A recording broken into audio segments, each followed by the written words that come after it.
welcome back to my channel.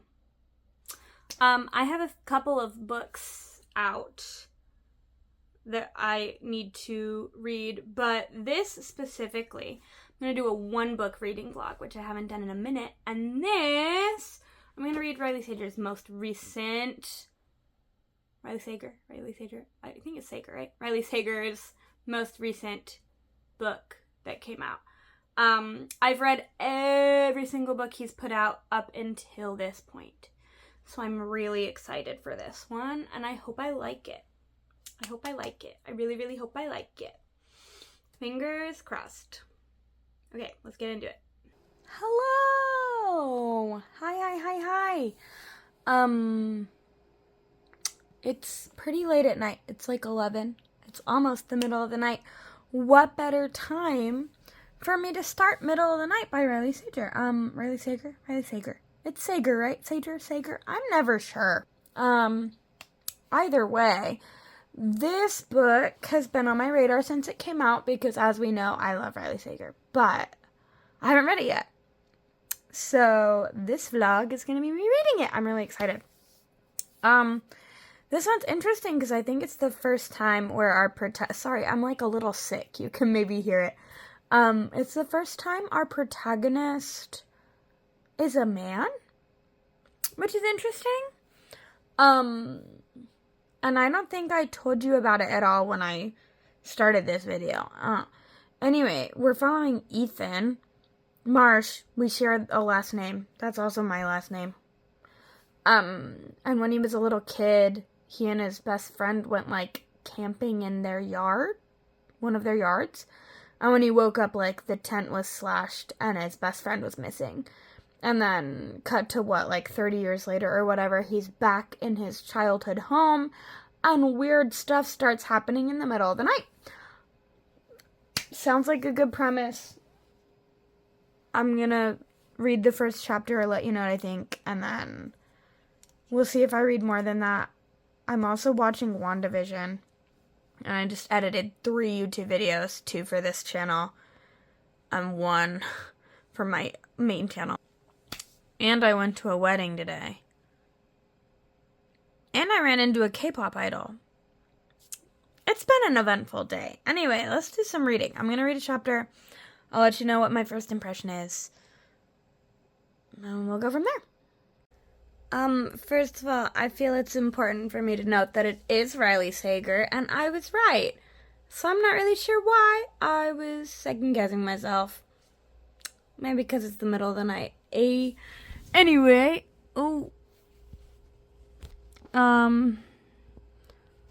we open our book. Sorry about my messy apartment. In notorious Riley fashion with like a flashback to the night that Ethan's friend Billy went missing. And then chapter 1, we're already like back in his childhood home. There was no like big setup for that. He's just there.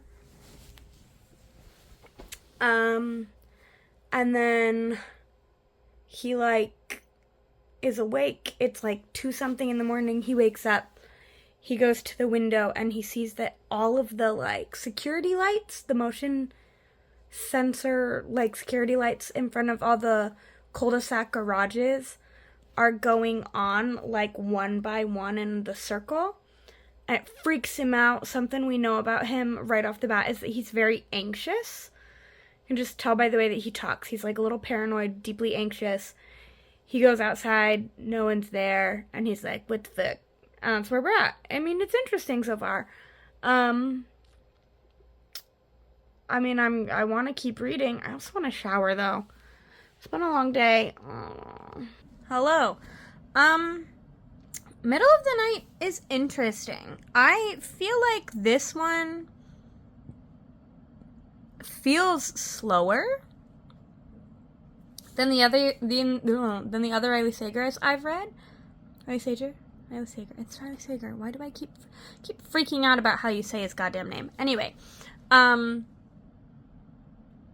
it just feels slow going. Like the inciting incident and stuff, it feels a little like lower stakes than a lot of the other ones. It feels, to me at least, a lot less spooky than some of the other ones. I'm intrigued to see if the payoff in this book is going to be supernatural or not. At the point in the book where I'm at right now, I haven't decided what I think yet. Prior to The House on the Lake, you know, none of Riley's books, I mean, I guess minor spoiler for other Riley Sager books. It's Sager. Riley Sager. Anyway, minor spoiler for his previous books. Up until one of his more recent books, I guess I can leave it kind of vague. Up until one of his more recent books, only one has actually been supernatural thus far. And I remember I was like super excited when that happened. Even though it's not one of my favorite books of his, I was really, really excited when that happened, just because I feel like in a few of them, the like way that the thrillers are set up, it like could be. And this one is like that. Like, I think Lock Every Door and The Last Time I Lied, and like quite a few of them read like this could be supernatural, or this could be like real, and there's like an explanation for everything. If this was before his book where he went supernatural, if I were operating pre that one time when he committed to there being a supernatural, like an actual supernatural element, I'd be like, well, there's obviously an explanation. But it's a little fun because now I'm like not completely sure again. So that's fun. But like I said, the build up on this one feels a lot slower. Just something to note. I'm about 30% of the way in at this point. And I feel like we've just started picking up some steam. I recently moved into this apartment that I'm occupying now, and there's a front load washer in here that I don't think the previous tenant, or maybe any of the previous tenants, have ever like really cleaned, and it smells like mildew, and I like don't want to wash my clothes because it like the washer smells weird, and so I need to like deep clean my washer, which I'm really not looking forward to. Like, really not looking forward to. But I think I'm just gonna, like, pop on the audiobook and do that so that then I have a clean washer and it doesn't smell gross every time that I'm trying to do my laundry. So, I'll update you when something comes up, I guess. Ugh. You know, sometimes you feel guilty forever because your last conversation with someone is bad, I guess. Ugh. I cleaned my washer. It was disgusting. I'm almost done. I'm going to finish tonight. I'm like 87% of the way through or something. I'm on page like 315 of 360 something. So I only have like 50 pages left. I'm absolutely going to finish tonight. I want to do laundry. I don't know if it's bad that I just cleaned it, though. Like, should I wait and do laundry tomorrow? Or does it not matter? I don't know. I also am kind of hungry. I have a theory. I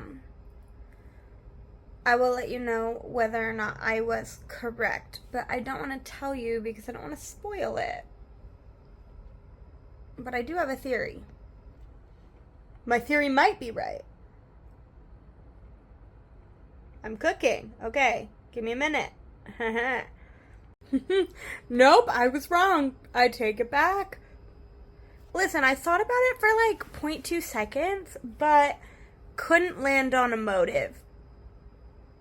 So I guess we'll see what the motive was. Oop, sorry. Like, almost just dropped my phone on my face. Oh. Hello! Okay. So, I have officially finished Middle of the Night. I am giving it 5 stars. I feel like it's like, maybe like a 4.5. It's like a high 4.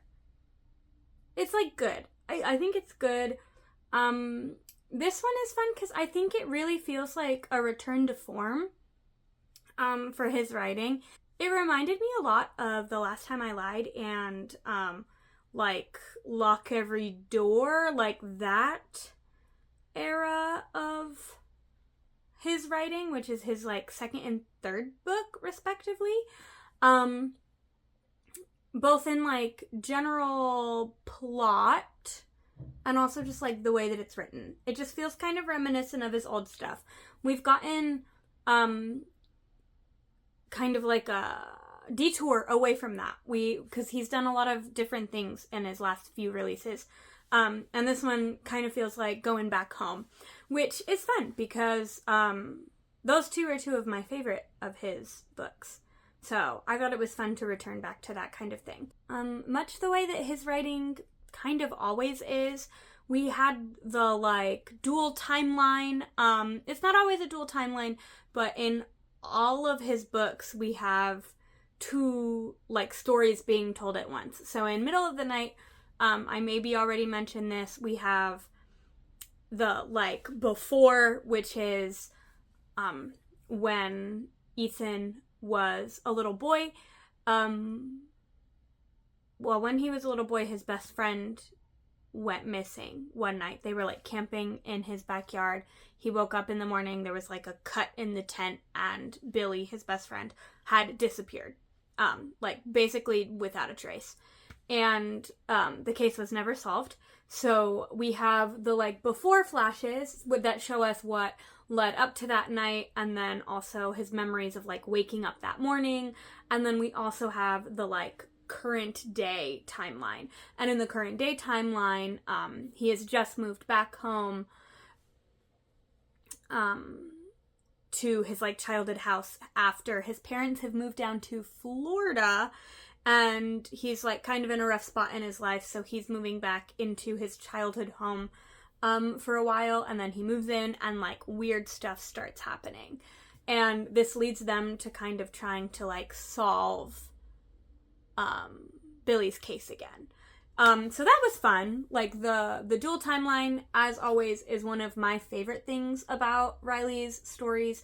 Something to note is that I am almost always like maybe more invested in the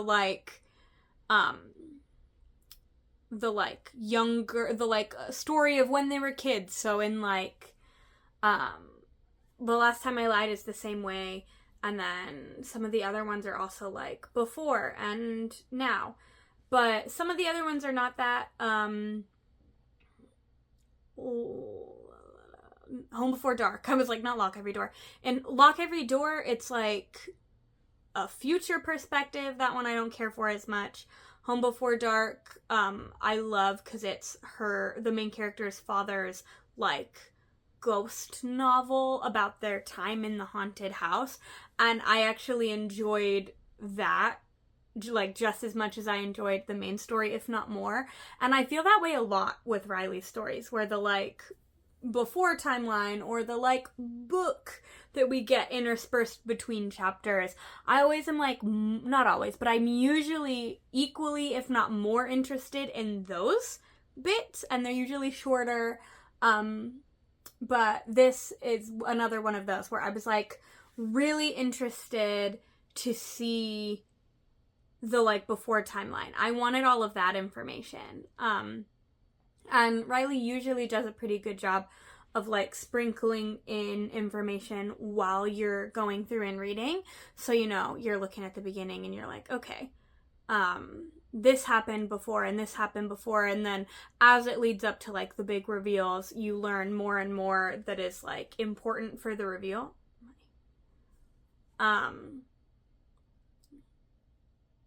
So yeah, he like does a good job of building that kind of tension.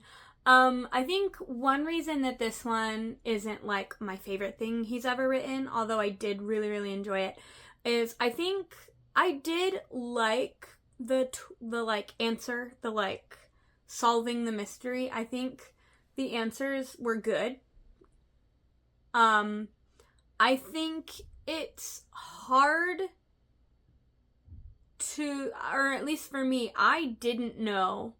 I had a theory, I was wrong.